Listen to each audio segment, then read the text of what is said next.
Too many things to read, but too little time? Here's how to go from a pass to an ace in reading law.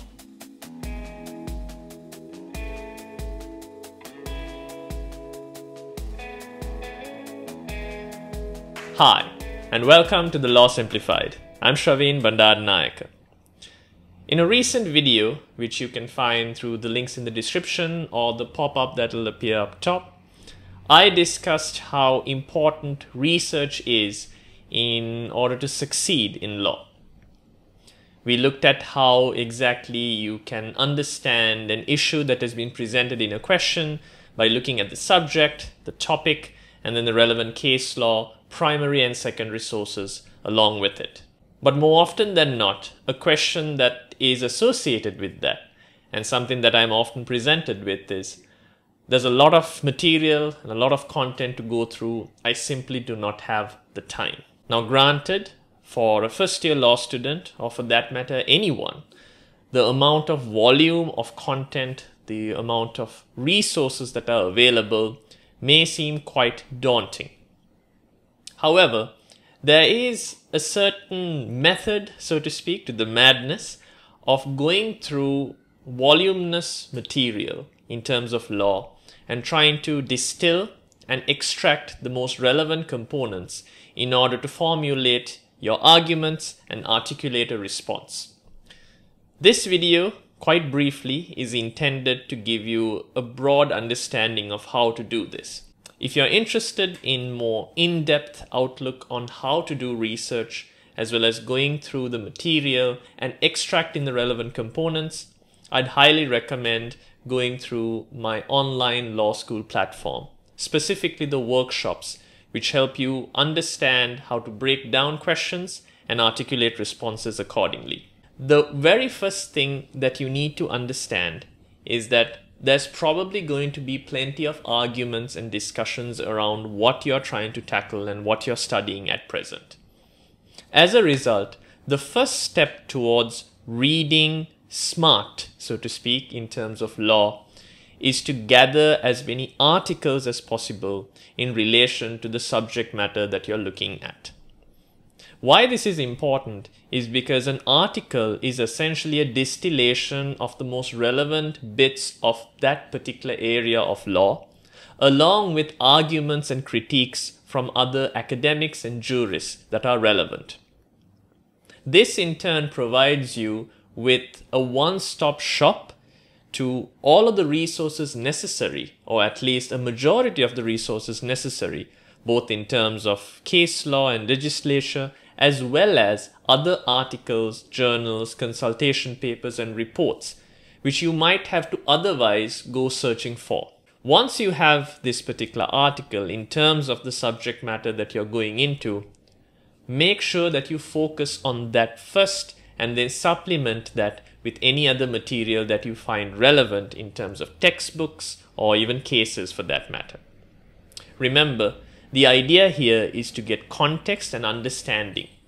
The reason why you're reading any of these things is so that you can form your own opinion.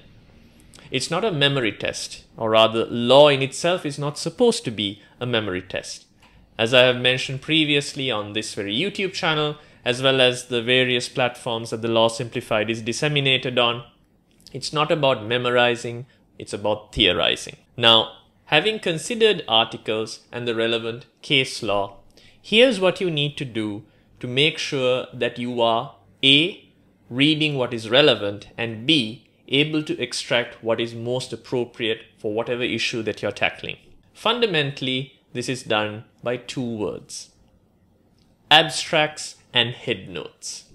What do I mean by this?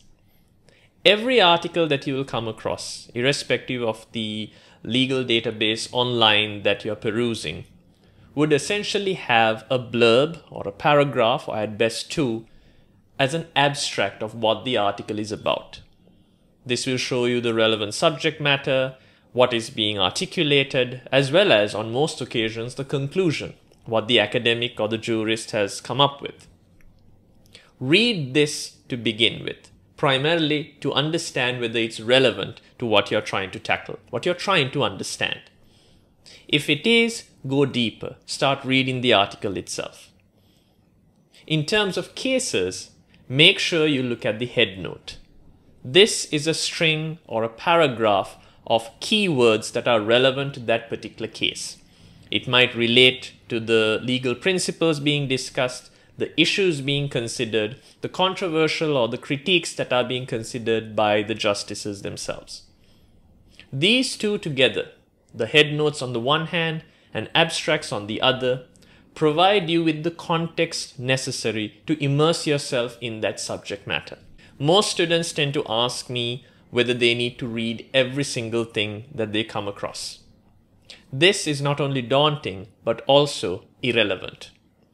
The idea of law is to get precedent, get understanding, get articulation from the various sources, but more importantly, to establish your own viewpoint based on that. A reasoned argument, so to speak. Right. This video was meant to give you a broad-based understanding of not just how to read fast or to read the relevant material in an expeditious manner, so to speak, but also to impress upon you that it's not really about memorizing or trying to get as many sources as possible, but rather to distill the relevant components to help you form a reasoned opinion. If you'd like to break down questions, understand the subject matter more thoroughly, I'd highly recommend the online law school platform, or if you prefer more hands-on and one-on-one interaction, do reach out through the links in the description, my email, as well as the relevant business WhatsApp account as well. But until the next time that we meet, have fun, stay safe, and as always, obey the law.